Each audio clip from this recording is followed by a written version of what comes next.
Hey everyone, welcome to our deep dive for Far Cry 6. We don't do these very often, Matt.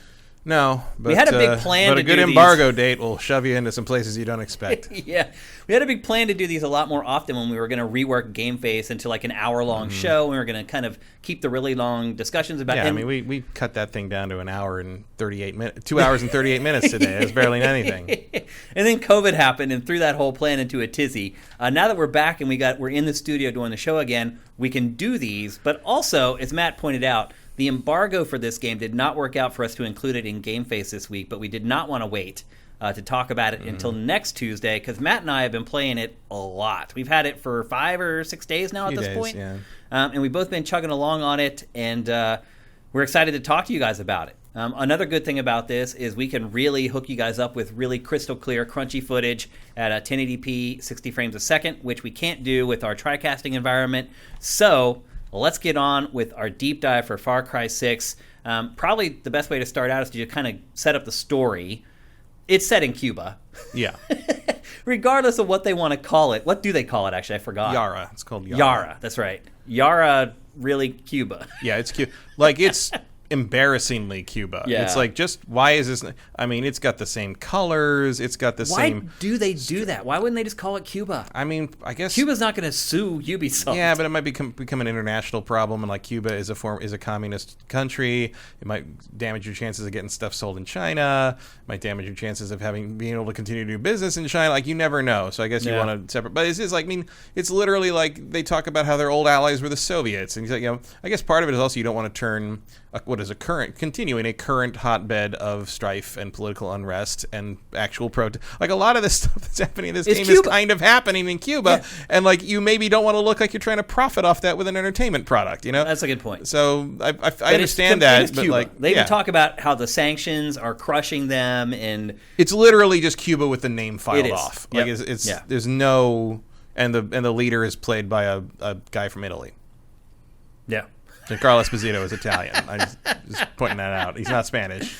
He plays a lot of Spanish and Latino villains, but he is not Latino. Yep. And the main bad guy in this, and the bad guys are always a big deal in Far Cry games, is Anton Castillo.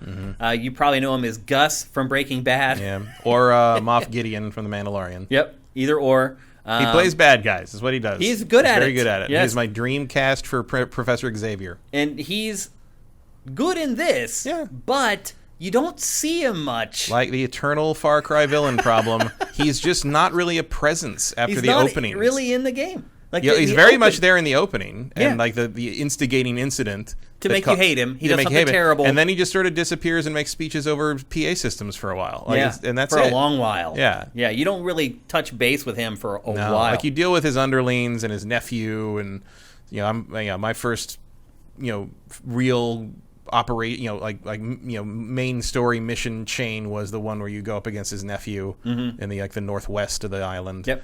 But yeah, he's kind of a non-presence, sort of like Pagan Min was. Yeah. Ironically, the family in 5, which I do still consider the weakest of the Far Cries, of at least the new, the Far Cry 3 sort of reinvention of it. Yep. I find 5 to be the weakest of the 3. Also, ironically, the only one set in a real place. Yeah. Montana. That's true. Nobody was afraid of pissing off Montana, apparently. There's only like 100 people that live there. What are they going to do? And even the people in Montana probably play that game. It's like, that's pretty much what it is. That's pretty much what it's like here. Like I felt like the family was a more, as much as I wasn't interested in them, they were a more cohesive villain unit. Yeah. And I felt like I was up against this thing, and like, I mean, Yara's military is like a unit. There's like a thing you're constantly up against. But even that, like, there's elements. There's guys you can bribe to find out. You can bribe them. Some people, if you holster your weapon, which is a big element in this game, oddly enough, if you holster your weapon, they'll pretty much leave you alone. Yeah, as long as you don't get too close to them. Yeah. Which is nice. Like, at least it is nice. You're not just having the option. Constant firefights everywhere. Yeah, although those do break out. Yeah. And so Anton Castillo is a dictator, and he's crushing people under his heel. Elected. He's presidente. Right. Yeah. But he's the son of the previous president. Right. It's a dynasty, basically. Dynasty. the elections aren't fair. Let's put it this way. Right. And he is... No one audited these. Yeah, and he is trying to push his son in the direction of becoming just like him. His son is reluctant and resistant. Diego is not interested. Yeah, he doesn't... He feels for the people that his father is punishing, essentially. And in the open, the instigating incident is like you're trying to get away on a boat, and Castillo boards the boat, which you think is just like refugees, but his son is on the boat, right? And like you trying to escape you with helped the him. refugees. Like, you specifically helped him. So basically, like Danny got these people killed. Yep.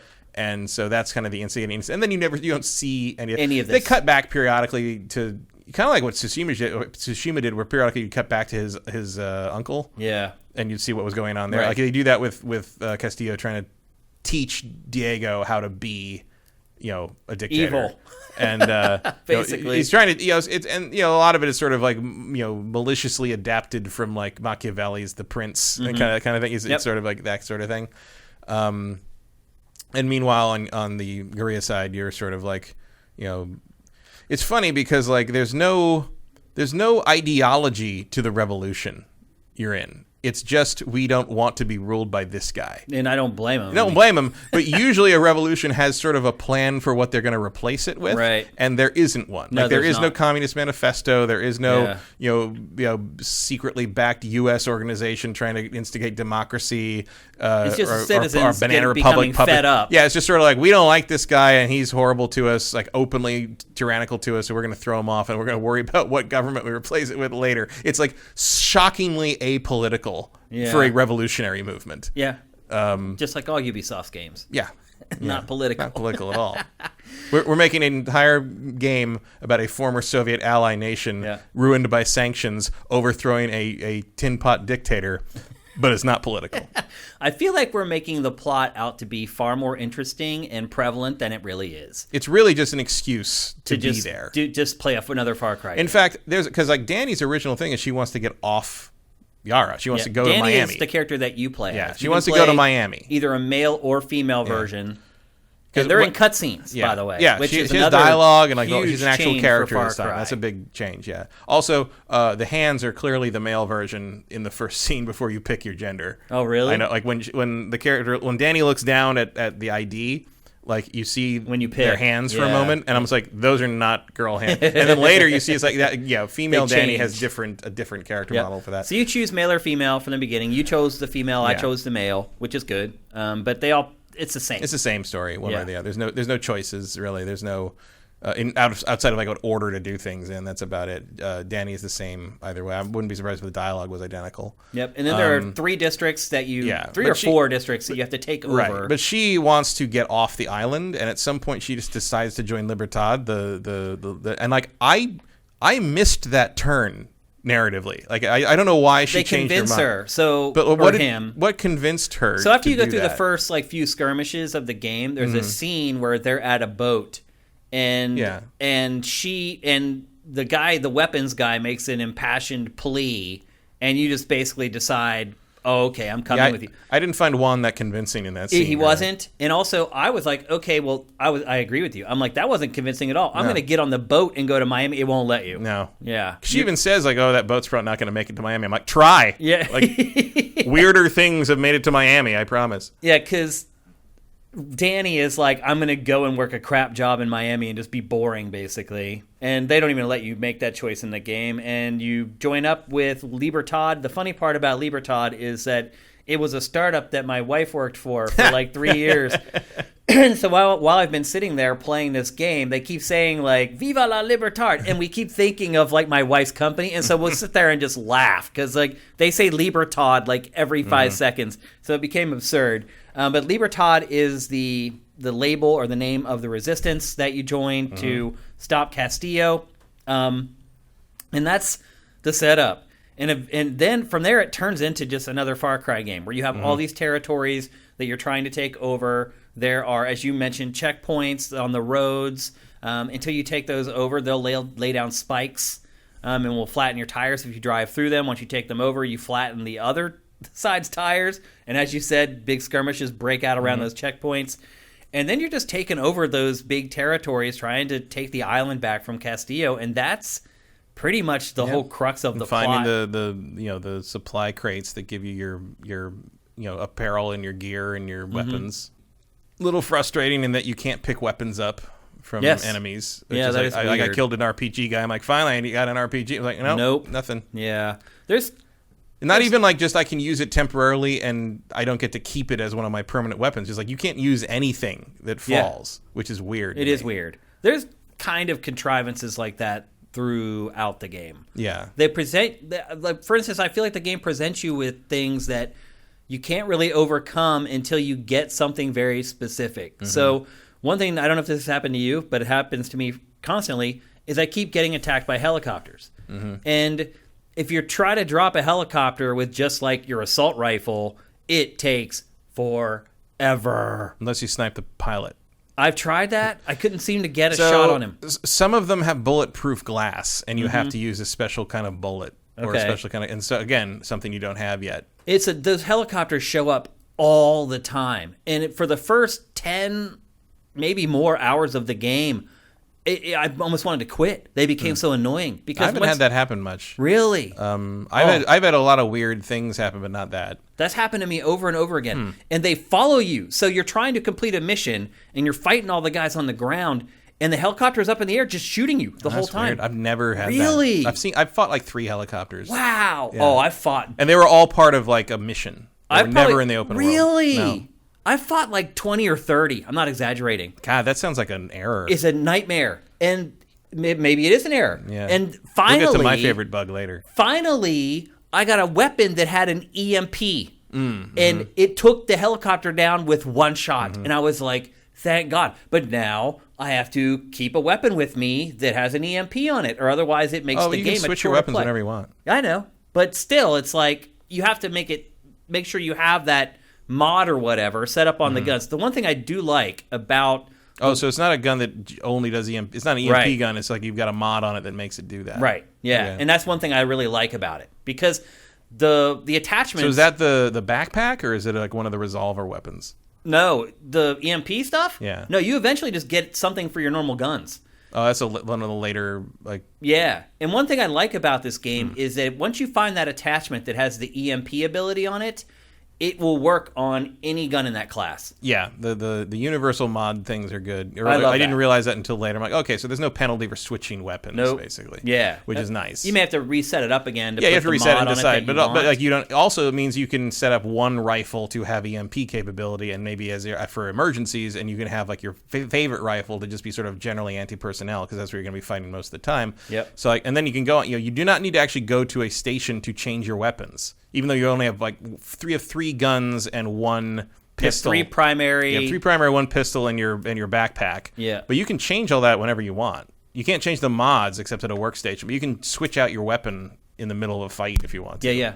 The backpack that Matt was alluding to is called the Supremo, and it is, if you've seen it in the trailers, it's like there's a bunch of different ones. The one that you get first is like a backpack that has basically rockets in the back that it's are like a giant mortar on your heat back. sinking that will seek onto enemies, and then eventually I got although one, not well in my experience. No, it doesn't.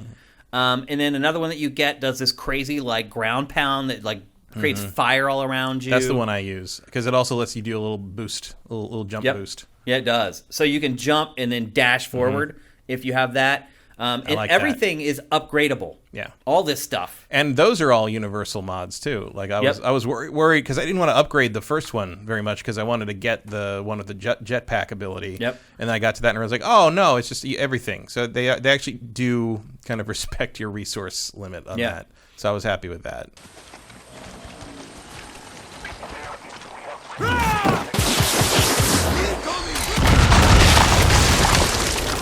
Now I thought, based upon the trailers and stuff, I thought the way the game was going to be is you're going to be creating like these guns yourself.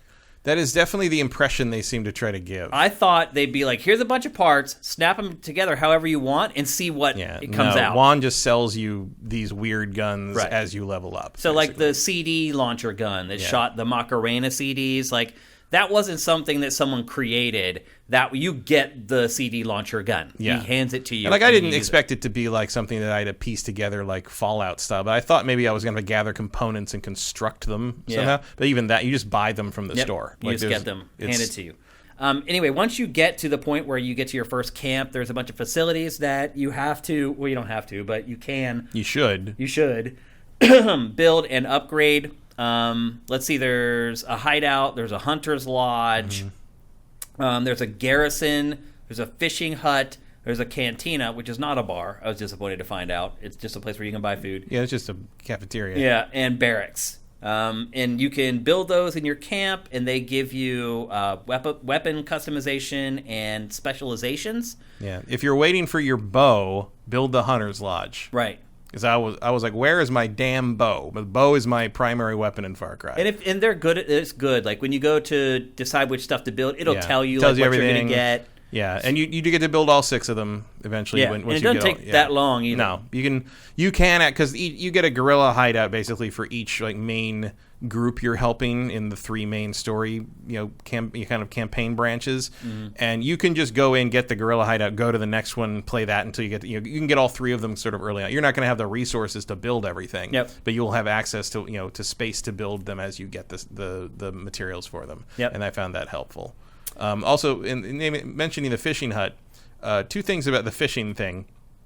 First, it turns out that fishing is, unless you want to play the co-op stuff with randos, the fishing is the only way to get the high-end upgrade materials. Really? Because you have to trade certain fish meat for one of the particular materials. Oh, I wasn't aware of that. That's the only way to get that. Pro tip. The other thing is the worst/favorite bug I have in this game is this happens when I fish in ponds, usually not out in the ocean, but like for obvious reasons, as you'll see. But when I fish in ponds and stuff, when I hook the fish will try to get away. A fish like runs the other, and it will just jump out of the water and run along the land or up the mountain to get away. And like the game doesn't. Fish? Yeah, it just goes. Like the rumble's going crazy and the line's going crazy and like it breaks all the time because the fish jumps out of the water and just flies away. Basically, what is it? A glitch? It has to be a glitch. Yeah. At one point, I've actually seen a fish jump out of the water, wiggle itself onto the shore and just keep going. and I'm just like, I don't know what to do. The line turns red and it snaps, and that's the end of that. So that's hilarious. Hopefully going to be addressed in a day 1 patch. I hope that the fish escaped by leaving the water. Yeah. That is much more rapid evolution than I was expecting to see in this game. Another really cool element of this game, the amigos. I really, really like it. Which amigo do you use? I use Champagne. Which one, Champagne? Champagne is the White Panther who loves money. Yeah. I use her and I use Chorizo. Oh, Chorizo, which is the little wiener dog with a little wheel cart. Yeah.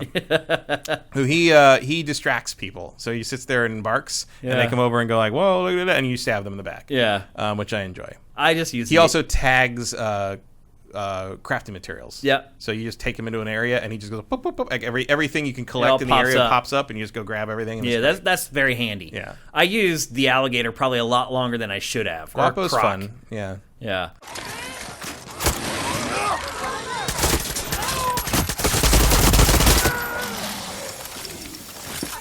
Because he's just basically really effective at combat, and he can self-revive himself. So if he goes down, like you wait like a couple minutes, and he just pops right back up. And you could direct him on who you want him to attack. So there's a lot of strategy in that. So I think that's a great new element to the game. The only downside, it comes from Primal. Yeah. Because that's true. That's where Primal you had your animal companions. That's right. That's one of the elements that they brought forward from an old Far Cry game into this one. That it disappeared works really for a well. while. The downside of Guapo, the crocodile, is that everybody reacts to him. Like the bad guys freak out when they see this crocodile. But it distracts them too. It does distract them, but like every once in a while they're like, "Get that out of here!" It'll cause them to be hostile to you faster. Sometimes. That's true. Yeah, the holstering your weapon is not going to work when there's a crocodile. When you have a giant crocodile wearing the colors of Libertad running around with you, you're kind of giving the game away there. But I really like that stuff a lot. It's cool. You unlock more. Well. I think you get like a cockfighting rooster that is one of your friends. There's cockfighting. That's what we should have mentioned about the camps. There are cockfighting rings in the camps. And it's all done up like a fighting game. Like there's a roster choice and there's character select screen and moves and like, attacks. And how do you think... Because look, this game isn't out yet. and it'll be out in a couple. Even we're talking about this 2 days before it even comes out. Yeah. How do you think people are going to receive the cockfighting? I mean, I think there'll be the usual hand-wringing PETA stuff, and it'll be fine. Like, I had an idea for a game before that was animal fighting. It was dog fighting, cockfighting, and I pitched it to someone, and I remember someone like made me feel terrible about it. And I was like, someone's going to do it someday. Rockstar is probably going to do it. And they're like, no, they won't. And I'm like, you watch. And here we are. Yeah, well, this one, the thing about this is it's done very comically, and it's not... It's pretty realistic. Well, there's no blood. I mean, you're not killing the other animal. Yeah, the animal does not die. I don't know. It looks like it's about dead. I mean, it gets knocked out, I guess. Just same, Pokemon faint. But it's all done, it's like culturally accurate. I mean, yeah, it's literally that's a whole other issue. See, I think the bigger issue is going to be like you have basically cashed in on this culture.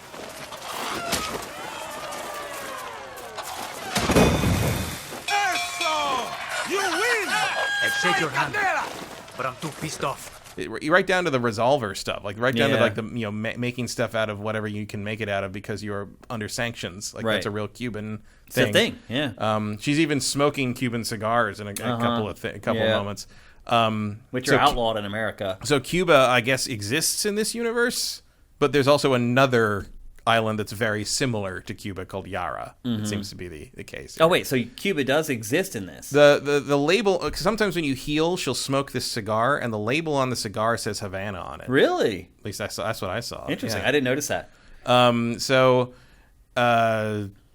Yes, I don't know. Like, the funny thing about it is, like, it's not a great fighting game. It's not, the cockfighting stuff is not amazing. You have like four moves. It's like dodge and strong attack and weak attack. And long attack. You got a super move you can use. Yeah.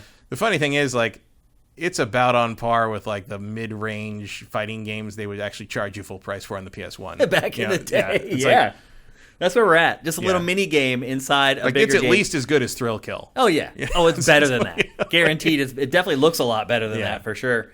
Let's see what else we got here. There's also the Bandidos thing, where you can send guys out to on timed missions. Oh right. And get stuff that way. That's been a part of UB games for. Yeah, it's like the old Assassin's Creed sending out the assassins thing. Yep. It's the same deal, except in this one you wait like however many hours for it to be done, but basically they're getting in place, and then you go and activate it, and you have to choose. It's like a 3-choice like choose your own adventure thing, where it was like, okay, we got to do this thing now. Which of these 3 things should we do? And each one has a different reward, a different cost or potential cost, and a different percentage of success. Yeah. And so you're basically gambling with which ones you get, and like it's kind of fun. Like as you gather more leaders as you progress in the game, and each leader has different abilities, which gives you more advantages in certain missions. Yep. Like I like it. It's like something to kind of set these guys to do this mission for like 4 hours, and then like a little meta thing. Run around and play some stuff, and then it'll pop up. It's like, oh, the Bandidos need your help. And I was like, oh, cool. I gotta go see this thing. Get a little extra gasoline. Get a little extra,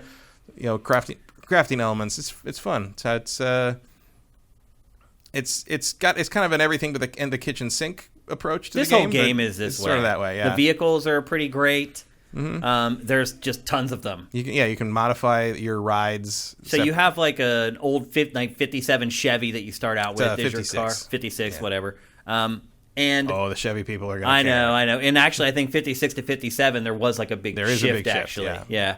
But you can kit the car out with like better like battering stuff, a better gun on top, and then upgrade those separately, individually. Yep. You can customize the dashboard view that you see while you're driving, so you can change what hangs from the mirror and the color. Yep. And then there are horses everywhere. The horses control freaking great. Yeah, the horses work very well. Yeah, and they're faster than I thought. Like, they're way more effective than I thought. Yeah. Like, especially if you don't want to just drive on the main roads. Like, they're the best way to get around. Yeah, I mean, because at first I was like, I'm just going to hail, because you can hail your car whenever you want. You just hold the weapon wheel and hit down, and the car will be hailed. And I was doing that at first, and I found myself, like, driving down these, like, crotchety paths, dirt roads. And then you realize, just hop on a horse. Yeah. It's almost as fast, oddly enough. Yeah. And when you're out on the roads, it's dangerous. Like, you come across, there's so many, here's the other thing, Matt. There's so many people just walking on the roads in this game. Like, I don't know how many times I've accidentally just ran over innocent people because they just walk out onto the roads or run out onto the roads in some cases. And that's something that really hasn't been a part of Far Cry in the past. There are lots of... there's a lot of weird things. Even like if you're just driving along the road on the correct side, anyone who passes you going the other way is going to be leaning on the horn the whole time. Yeah. So you're like swerving in front. I'm like, what? I'm just driving. We were talking about ammunition earlier, and we just kind of talked about like armor piercing or the soft tissue, whatever. But there's also like poison ammunition, poison, there's there's incendiary blast, rounds, stuff that sets fire to things. And again, you don't have to pick up the ammo. Like you don't pick up like poison rounds. Like you just change that on the gun. You change it on the gun. That's what that gun does. And then any bullets fired out of that gun become poison bullets. Which is why I think they let you switch guns whenever you want. Yeah. Because you can have a gun that just shoots poison, and that's not going to be, because that drops your damage a lot. Yeah. You're going to like not want to use that as your default gun, but if you hit a situation where maybe you need a gun that shoots fire, or also the blast ammo is what you use against vehicles. Or you can use the poison with the sniper rifle. Yeah. And then the cell phone is actually another element we haven't talked about. Yep. You use that to scan the environment. You can tag enemies with it. You can also scan vehicles you don't have, which I like. That's true. If it's not military vehicles, you have to bring back to the hideout to register in your roster. But if it's a non-military vehicle, you just scan it with the phone, and you don't have to drive it all the way back to the base. Like it's super. And every time you add a new vehicle to your roster, you unlock a new customization thing for your ride. So your ride is a separate thing from the vehicles you have as a roster. And there are so many. There's planes. There's helicopters. There's jet skis. There's boats. There's just everything. So many. Yeah. And you just stumble across them like. You're like, do I have that? And you hold it up, and if you don't, it scans it. If it does, a little green check mark on it. It's great. Yeah. It's great. Yep. A lot of that stuff is handled really well in this game, and I enjoy it. There's a little more of a feeling of fighting on a team in this game than there has been in previous ones. And also, as Matt mentioned earlier, there's co-op. You can play with just randos, or you can play with friends. Yeah. And a couple of the certainly there's a couple of the backpacks that would be really good for co-op. Yep. Like they've remembered that co-op is a thing. Yeah. And adjusted built some stuff into it. Yeah. That's cool.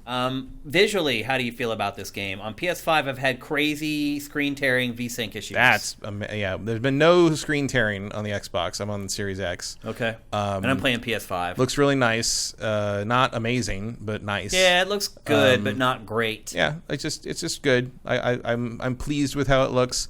Runs pretty well. My visual, runs very well, but in the cutscenes on Series X at least, frame rate dips like crazy. I've seen it stutter on PS5. Frame rate dips in I would say to the teens at least. Wow. Maybe sub 10 a couple times. Like if it, like to the point that I was like, oh, is this gonna crash? And it's just cutscenes, so it doesn't affect anything. Like the gameplay is butter smooth. Like I've seen no real hitches in the actual gameplay, but the cutscenes are like it's like they weren't optimized for the HD textures or something. Something's up.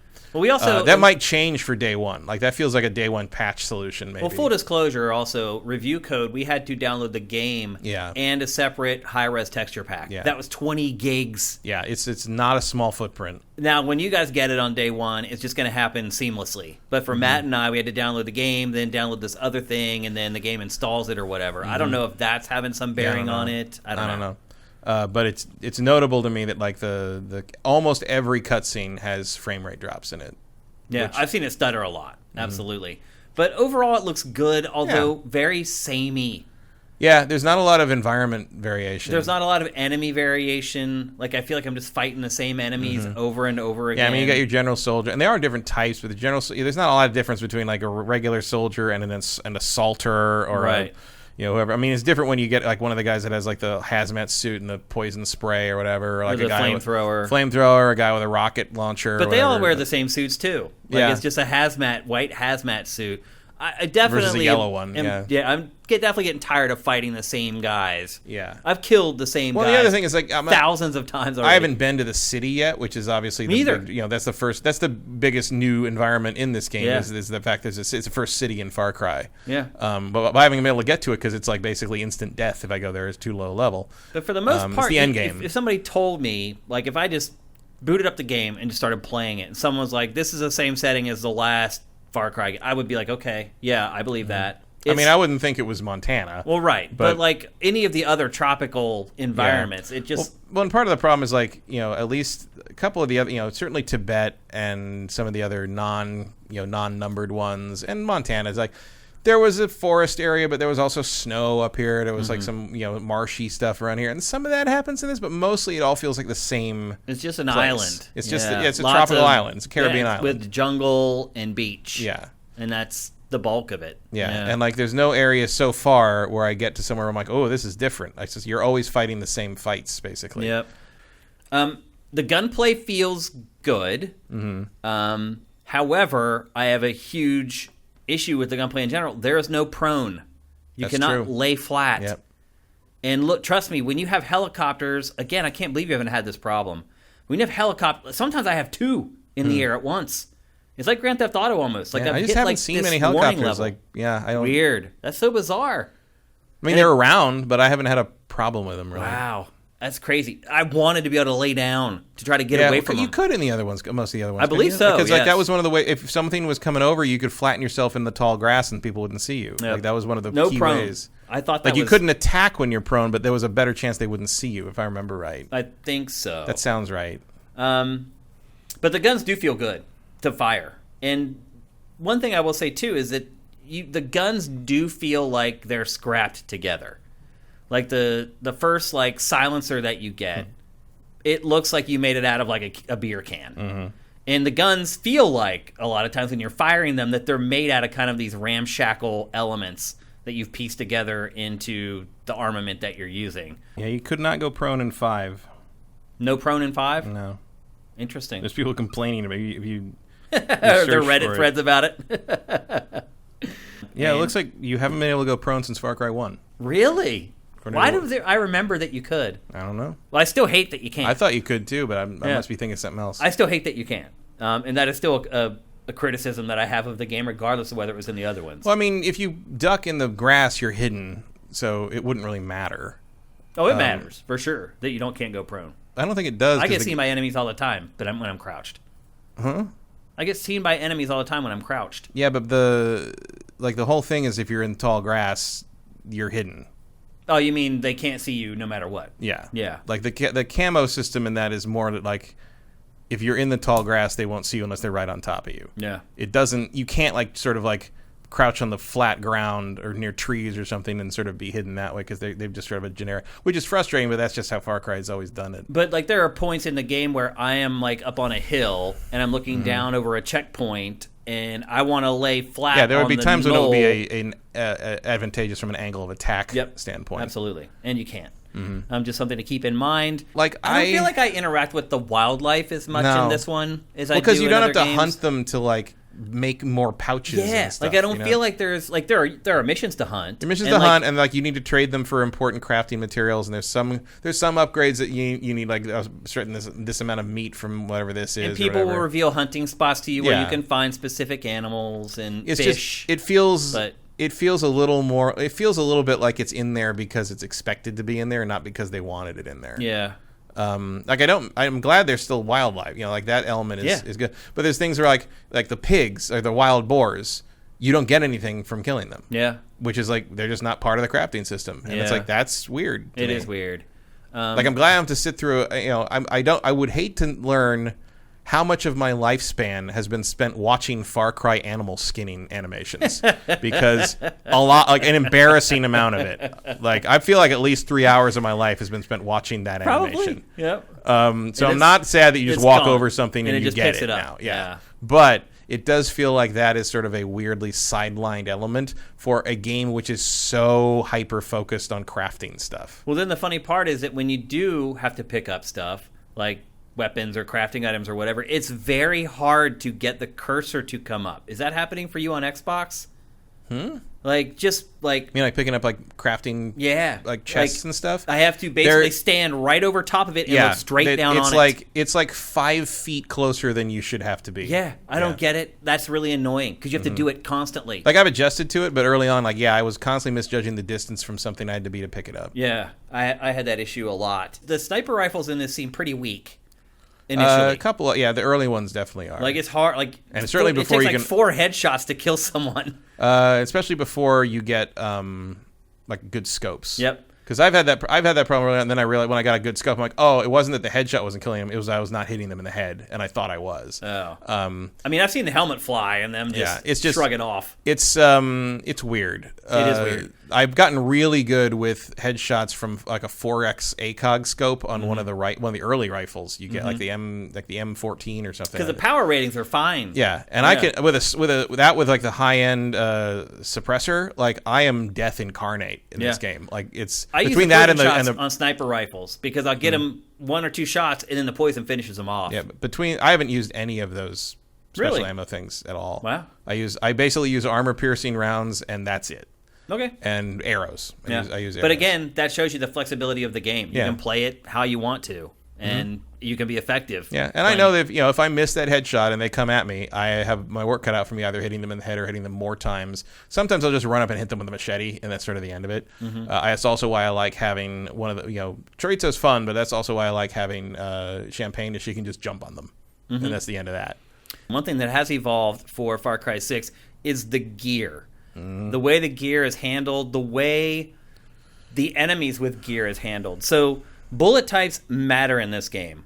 So you can get like a armor-piercing rounds goes through armor. Makes sense. But then there's also, what are they called? Soft target rounds. Soft target rounds. Which hurt organic material worse. Basically, they're hollow points. It doesn't make a whole lot of sense. No, I mean... Like, armor-piercing rounds should go right actually through matter that someone much. who's unarmored. It doesn't actually matter that much. I think it does. It doesn't. I've used armor-piercing constantly for everything, and a shot to the face on a character who's not armored is the same as a shot to the face. Headshot's a headshot. Yeah. I mean, headshot's always going to work. But if you are literally shooting the body, it makes a big difference. I ain't shooting the body. I'm shooting the face. Okay. Well, you can't always hit the face. No, but that's what I have the shotgun for. Okay.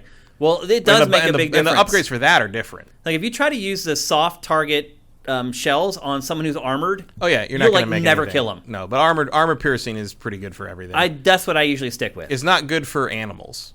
Yeah. You want to use the soft target ammo if you're hunting a specific animal. It makes a difference. It's crazy. Yeah. And then the gear that you equip, it all has its own set of buffs. It's a little weird that like the skill tree is gone.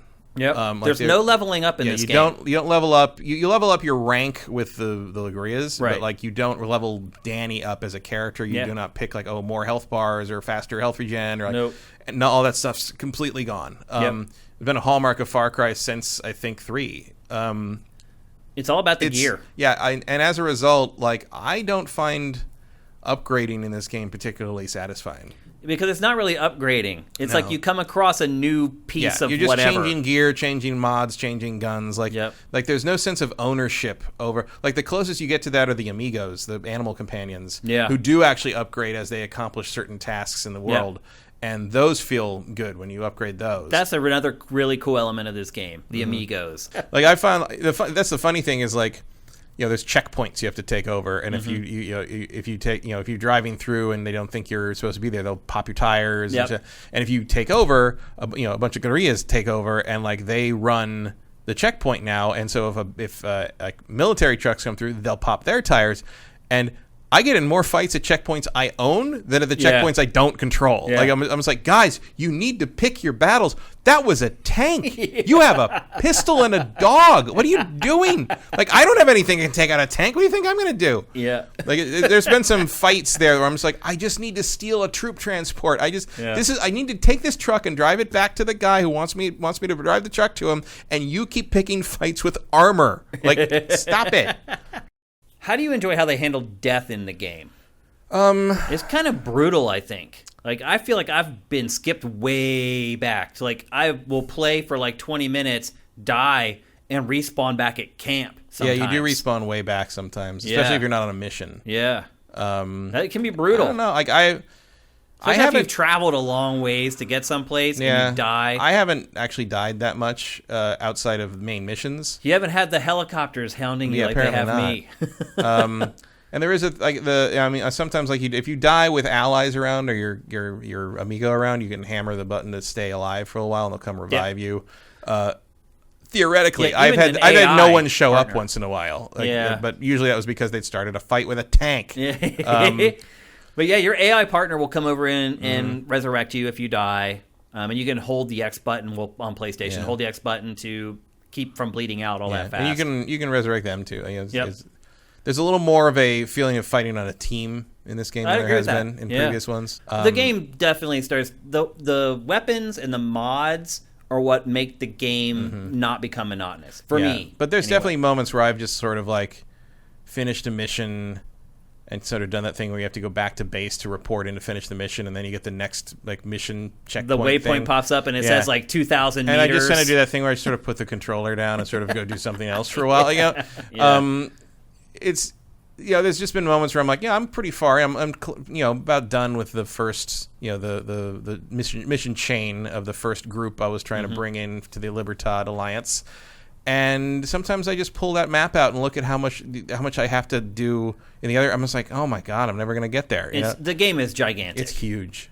We've both played. I've played 15 to 20 hours. You're around the same. I feel like I've barely scratched the surface. Like we're barely a third in. Yeah. It is a gigantic game, and that is what. Because you got the 3, and then it seems like the city and the final island are like a separate thing. Push. Yep. So. And I'll be honest. I'm starting to wane a little bit on this game, and I'm like, man, if I'm only if I'm lucky, a third of the way through the game at this point, am I going to make it at the end? Yeah, I mean, to be fair, like if you're just going to buy it as something to play and continue to come back to regularly over the next few months, it'll keep delivering. It is and far, again, you it can is play Far Cry. cooperatively, which that helps. adds some value.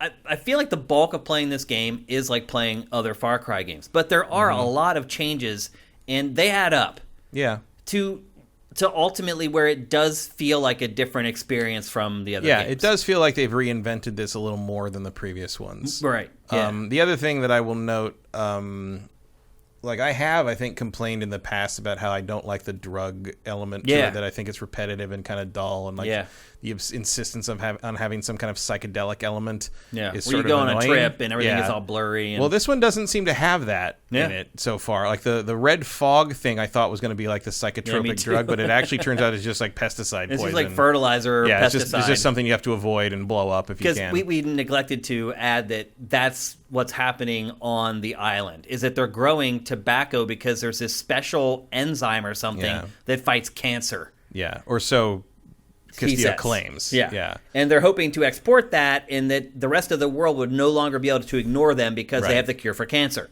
Yeah. And so that's kind of a subplot. And that is their path to Paradiso, as he says. Right. And so you go to a lot of plantations where they're just growing tobacco, and you have to burn them set down. fire to a lot of it and blow up anything that's yellow, basically. Right. Pretty much. That's pretty much how it works.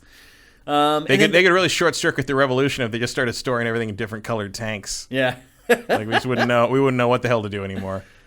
It's weird because I've complained about the drug element for a long time, and I kind of miss it in this, because this game feels really grounded for a Far Cry game. It feels rather grounded. Yeah, it's realistic. It has no like fantastical elements really, like because like Far Cry 4 starts pretty grounded, but eventually you're like there's Yetis and it gets real off the weird. rails eventually. Yeah. And this one so far hasn't. And I wonder if that's because they're compressing all the really weird stuff into the villain DLC that they're doing later. Yeah.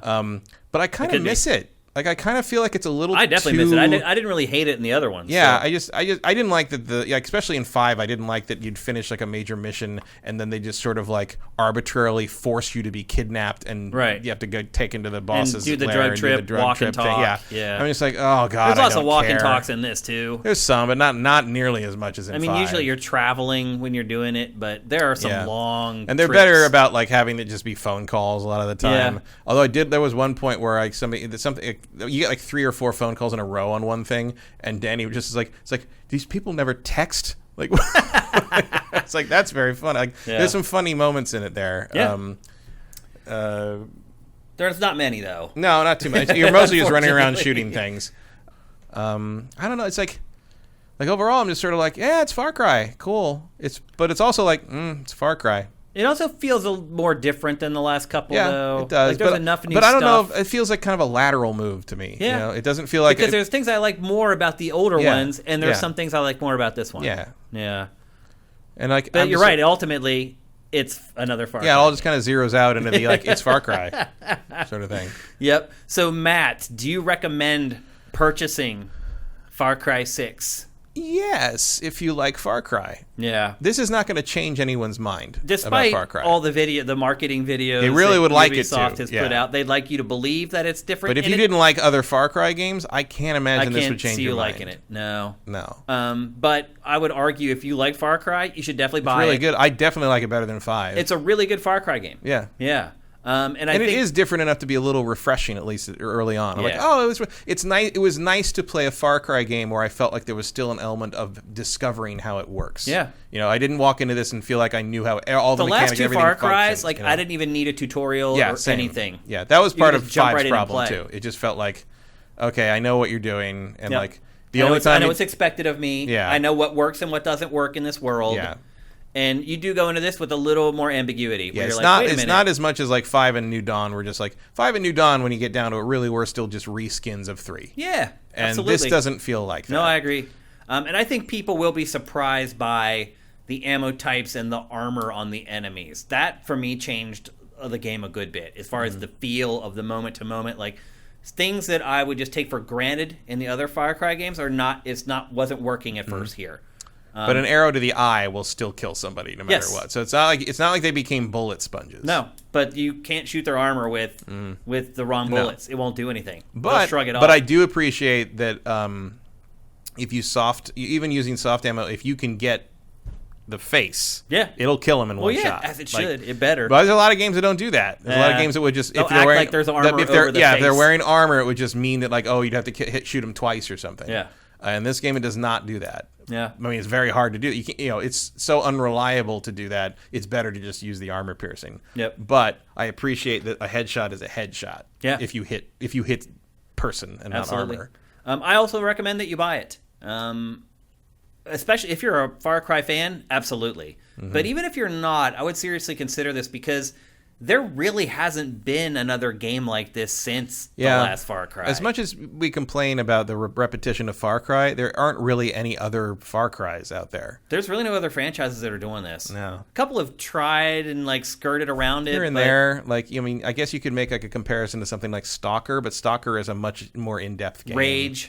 Rage, yeah. A little bit like it. Metro 2033 is a cousin Little to bit. it in a way. And it's a good Far Cry. The story is not great, and it appears at the beginning, and it gets you hooked into it, and then it just disappears. Yeah, there's a lot, like the group I went to recruit is just sort of the same. It's like, oh, they don't trust anybody. It's like, oh, you meet the one and rescue them, and it's like, oh, now they like you, so they'll introduce you to the big boss, and the big boss is like, I don't trust you. I'm like, well, what if I go do stuff for you? Yeah. Like, well, maybe, but you're gonna screw it up, I bet. Oh, you didn't screw it up. I guess you're part of the family now. It's like, okay, Rinse and repeat. I'm just saying these lines with them at this point. Yeah. It's just. And it's the same thing in every region. You do the same thing. Right, and the formula is the formula. I get, that's sort of, there's only so many ways to do it, but it's like, there's got to be better ways to write that stuff try to make it more engaging or come up with some different stuff. I mean, it's shitty to sit here and say to people that worked for years on this thing, be like, you should be more creative. But it's like, you should be more creative. Yeah. There's got to be some other way to do that. Yeah. So, okay, that's 2 thumbs up from us on Far Cry 6. I will probably have more on this game in the next episode of Game Face as Matt and I get further into it. You think you're going to continue plowing forward? I'll keep playing it. Yeah, I'm me enjoying too. it. Yeah. I think we got. I definitely want to see we the have city. Metroid. So what happens when Metroid Dread comes out? I'm just gonna have to balance my time. I mean, will you put down Far Cry to No, play I will Metroid switch. Dread? I'll switch between them. Yeah. I don't have the attention span to absorb into one thing all that much.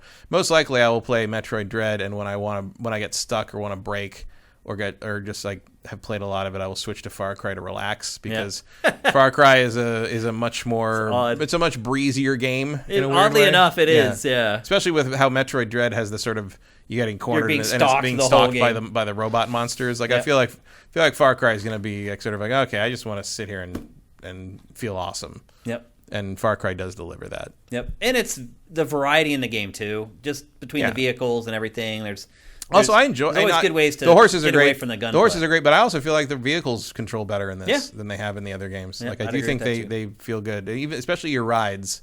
Like I was like, oh, this thing's gonna be like a weird over, but no, they're all pretty great. Yeah, I'm into it. Yep, it's fun. So there you go. That's 2 thumbs up for Far Cry 6. You can buy it with confidence, and we'll see you for the next episode of Game Face, where we'll talk about the rest of our exploits inside the world of Yara. Thanks for watching. Yeah!